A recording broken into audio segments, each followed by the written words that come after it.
New video and updates के लिए bell icon पर प्रेस करें और ऑल पर सेट करें।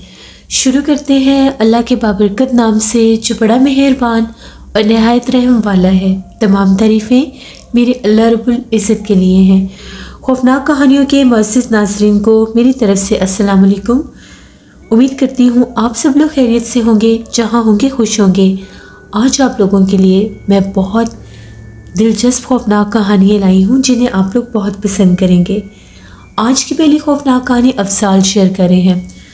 अफसाल कहते हैं हम लोग सराय आलमगीर के रहने वाले हैं और आज आपके साथ हम लोगों के ख़ानदान में पेश आने वाली बहुत ही ज़्यादा दिल दहला देने वाली कहानी शेयर करना चाहता हूँ। ये कहानी तब की है जब मेरे दादाजी ने एक बहुत पुराना घर था, हिंदुओं के दौर का बहुत बड़ा घर था। वो दादाजी ने वो घर ले लिया था। ये बात तब की है जब अभी पाकिस्तान और इंडिया इकट्ठे ही थे। तो दादाजी जब वो घर उन्होंने ले लिया तो वहीं पर रहना शुरू कर दिया। उसी घर में उनकी शादी भी हुई। उसके बाद दादाजी के जब बच्चे वगैरह हुए तो दादाजी बताते हैं शुरू में भी उस घर में हमें महसूस होता था कि जैसे हम लोगों के अलावा भी वहाँ पर किसी मखलूक का बसेरा है। उस घर में एक बहुत पुराना एक तहखाना था और जिन हिंदुओं से दादाजी ने वो घर ख़रीदा था उनका ये कहना था कि उस तहखाने में बहुत ज़्यादा ख़जाना भी है, लेकिन उस ख़जाने तक कोई पहुँच नहीं सकता क्योंकि उस ख़जाने के ऊपर किसी बहुत भारी मखलूक का बसेरा था। यानी वो ख़जाना किसी गैर मरी मखलूक के ज़ेरे असर था। उनका ये भी कहना था कि शायद वो ख़जाना भी पुराने दौर के जैसे जिन्नात ने वहाँ पर लाकर वो रखा था। जब वो हिंदू वहाँ से गए तो वो जाते जाते उनको मना करके गए थे कि कोई भी लालच की गर्ज से उस तहखाने में ना जाए, क्योंकि उस तहखाने में जो भी उस ख़जाने को हासिल करने के लिए गया वो कभी वापस नहीं लौटा था। दादाजी जो थे वो बड़े नेक इंसान थे, इबादत गुजार इंसान थे। उन्हें पहले लगा कि पता नहीं इस बात में किस हद तक सदाकत है, तहखाने का तो उनको पता था। तो दादाजी ने ये सोचा कि मैं उस तहखाने के आगे दीवार खड़ी करवा दूंगा कि कोई भी उस तरफ जाने की कोशिश भी ना करे। अब वो ये तयन करना चाहते थे कि वो तहखाना कहाँ से शुरू होता है। तो दादाजी बताते थे एक बहुत लंबी गैलरी थी उनके उसी घर की बैक साइड पे। उस गैलरी के बिल्कुल एंड पर जाकर एक दरवाज़ा था जहाँ से उस तहखाने की सीढ़ियाँ नीचे जाती थी। तो दादाजी ने सोचा कि एक दीवार उन सीढ़ियों के आगे चुनवा दूंगा और एक जहाँ से ये गैलरी शुरू होती है वहाँ पर। तो दादाजी कहते हैं एक दोपहर की बात है जब मैं उस तहखाने के करीब पहुँचा। उस तहखाने के अंदर से ऐसी आवाज़ आ रही थी जिस तरह से कोई बहुत बड़ी लोहे की चीज़ है उसको जिस तरह से कोई ज़मीन पर मार रहा है, जैसे कोई बहुत बड़ा हथौड़ा है और उसको कोई ज़मीन के ऊपर मार रहा है बाकायदा, जैसे कोई ज़मीन को तोड़ रहा है या किसी लोहे की चीज़ को कोई तोड़ रहा है। वो कहते हैं कि मैं थोड़ा सा खौफ ज़दा हुआ कि पता नहीं क्या माजरा है। ये तो मुझे पता था कि मैं लालच की गर्ज से वहाँ नहीं जा रहा, ना ही मैं उस तहखाने में उस ख़जाने के पास जाना चाहता था। तो दादाजी कहते हैं कि जैसे ही डरते डरते मैंने उस तहखाने का दरवाज़ा खोला, बिल्कुल सामने ही लंबी सीढ़ियाँ थीं और उसके अंदर एक अजीब सी रोशनी थी। उस अंधेरे तहखाने में वो रोशनी कहाँ से आई मुझे नहीं पता। तो मेरी नज़र पड़ी तो मुझे वहाँ पर कुछ हिलता जुलता महसूस हुआ। तो मैंने इस रोशनी में देखा एक बहुत काले रंग की मखलूक थी, बिल्कुल उसका वजूद काले रंग का था। अब उसके चेहरे पर बाल थे या क्या था मैं नहीं जानता। ऐसे लग रहा था वो दीवार पर खड़ी होकर अपने हाथ मार रही है और फिर उसने उसी दीवार को चाटना शुरू कर दिया। ये इतना हौलनाक मंजर था कि उन्होंने जल्दी से दरवाज़ा बंद किया और उल्टे पाँव वापस भागे, अल्लाह अकबर करते अपनी जान बचाकर। दादाजी को 7 दिन बहुत सख्त बुखार आ। उसके बाद दादाजी ने दादी अम्मा को भी सख्ती से मना कर दिया कि तहखाने वाली साइड पर किसी बच्चे को गलती से नहीं जाने देना। मेरे चाचू और अब्बू बताते हैं वो लोग जब छोटे थे तो वहाँ अपने घर के सहन में खेला करते थे। यहाँ तक कि उस तहखाने के आगे दादाजी ने दीवार भी खड़ी करवा दी थी काफ़ी ऊंची, उस गैलरी को बंद करवा दिया था। हर रोज़ उस दीवार की कोई ना कोई ईंट निकली हुई होती थी। जितनी बार उस दीवार को बनवाते थे, चुनवाते थे, कुछ दिन के बाद उसकी कोई ना कोई ईंट बाकायदा वहाँ से निकली हुई होती थी। एक दफ़ा ऐसा हुआ, अब्बू और चाचू छोटे थे, शरारती थे। ये लोग समझते थे कि शायद दीवार के उस पार भी कोई रहता है, जबकि दादी अम्मा उनको हमेशा मना करती थी कि उस तरफ नहीं जाना, वहाँ पर जिन्नात हैं और जिन्नात इंसानों को मार देते हैं। ये बच्चे थे, इन्होंने शरारत की और जिस बॉल से ये लोग खेल रहे थे, इन लोगों ने ये बॉल, जहाँ से ईंट हटी हुई थी, उसके अंदर लोगों ने वो बॉल फेंक दी। वो ये कहते हैं, हम लोगों ने उधर जब आँख लगा कर देखा, अंदर अंधेरा था, कुछ नज़र नहीं आ रहा था। तो हम लोग दीवार की इस तरफ आकर खड़े होकर आपस में बातें करने लगे कि हम लोगों के पास तो एक ही बॉल थी, वो भी हमने इस तरफ फेंक दी, अब हम बॉल कैसे लेंगे, ये दीवार तो बंद है। अब्बू कहते हैं, अभी हम लोग दोनों भाई आपस में बातें कर ही रहे थे, तभी उसी जहाँ से वो ईंट निकली होती थी, वहाँ से किसी ने बॉल बहुत ज़ोर से इनकी तरफ फेंकी और वहाँ से एक बहुत डरावनी आवाज़ भी सुनाई दी।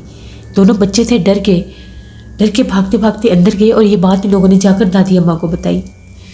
दादा अब्बू ने लोगों को बहुत मारा, डांटा भी कि मैंने मना किया था कि उस तरफ नहीं जाना, उस तरफ बहुत ज़्यादा ख़तरा, और मैंने उस डाइन को, उस मखलूक को बाकायदा वहाँ पर देखा है। वक्त गुजरता गया। जब ये लोग जवान हुए तो दादाजी ने वो घर छोड़ दिया, क्योंकि वक्त गुजरने के साथ साथ वहाँ पर उसके असरात और ज़्यादा गहरे होते जा रहे थे। क्योंकि दादाजी कहते हैं कि हम लोग उस घर में इबादत करते थे, कुरान पाक पढ़ते थे, नमाज़ पढ़ते थे, और वो मखलूक बहुत ज़्यादा तंग होती थी, इसलिए हम लोगों के घर में भी नुकसान होना शुरू हो गए। चीज़ें टूट जाती थी, रात भर किचन में कोई चीज़ों को छेड़ता था, चीज़ें गुम हो जाती थी, नए कपड़े फट जाते थे। इसके अलावा घर में बीमारी आने लग गई, चलते चलते बच्चों को कोई धक्का दे देता था, आपस में लड़ाई झगड़ा बहुत होने लग गया।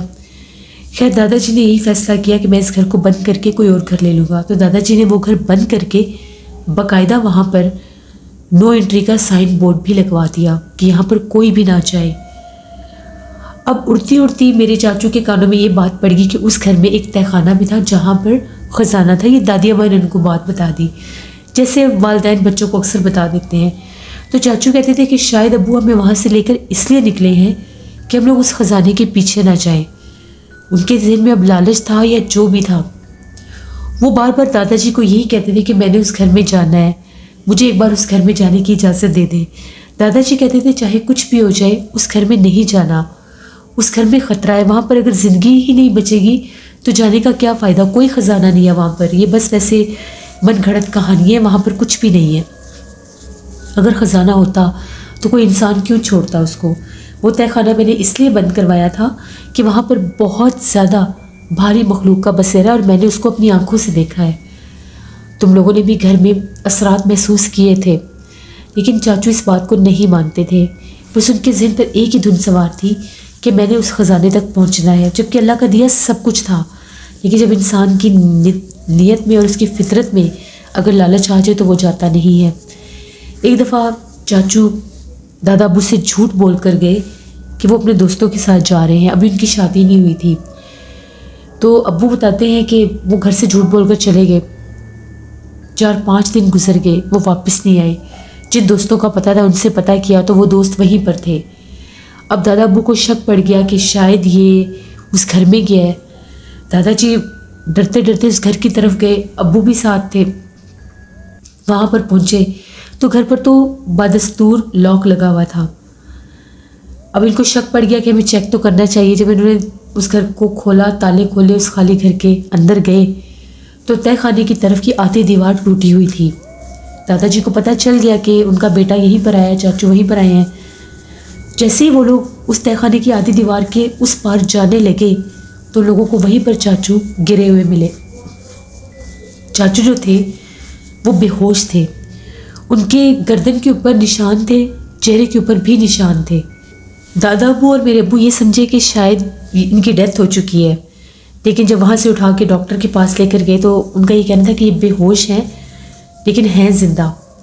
मेरे चाचू को 15 दिन के बाद होश आया। जब होश आया तो अपना ज़हनी तवाज़ुन खो चुके थे। पता नहीं उनको क्या हुआ था क्या नहीं। वो 3 साल ज़िंदा रहे उसके बाद, और अब्बू यही बताते हैं कि वो एबनॉर्मल हो चुके थे, पागलों वाली हरकतें करते थे, पागलों वाली बातें करते थे, हंसते रहते थे, तालियां बजाते थे, खौफनाक आवाज़ें निकालते थे और बाकायदा कहते थे कि वो आ चुकी है। वो उसका नाम भी लेते थे, कोई एक मखसूस नाम था, अब मेरे ज़हन से स्किप हो चुका है। 3 साल के बाद मेरे चाचू फौत हो चुके थे, बच नहीं सके, उनके बहुत इलाज करवाए थे। फिर उसके बाद वो जो दादाजी का खाली घर था, उसको दादाजी ने पूरे घर को काले रंग का पेंट करवा दिया। बहुत ज़्यादा वो घर खौफनाक था। पेंट करवा के बाकायदा ऊपर लिख दिया कि इस घर में जान का ख़तरा है, इस घर में कोई भी ना जाए। उसके बाद वक्त गुजरता गया, हम लोग अभी बहुत छोटे छोटे थे, दादाजी की भी डेथ हो गई। आज भी मेरे अब्बू मेरे चाचू को याद करते हैं, दादाजी को याद करते हैं तो रो पड़ते हैं। ये हमारे अपने ख़ानदान की एक ऐसी कहानी थी जिसे कभी भी फरामोश नहीं कर सकते। मेरे अब्बू जो थे वो लोग 2 भाई और 4 बहनें उनकी भी हैं, लेकिन वो आज भी अपने भाई को याद करते हैं कि अगर वो उनकी बात मान लेते, सबसे छोटे भाई थे, तो कभी भी उनके साथ ऐसा ना होता। ये कहानी थी जो मैंने आपके साथ शेयर की। बहुत शुक्रिया अफसाल आपका।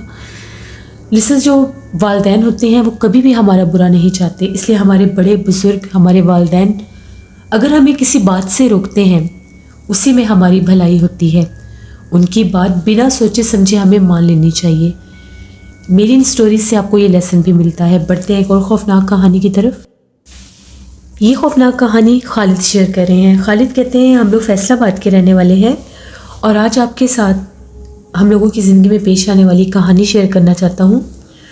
हम लोग 6-7 दोस्त थे, तो हम लोग अक्सर क्रिकेट खेलने जाया करते थे। एक हम लोगों के मोहल्ले की टीम थी और एक हम लोगों के थोड़ा सा दूर एक और मोहल्ला था, उनके भी 8-10 लड़कों की टीम थी।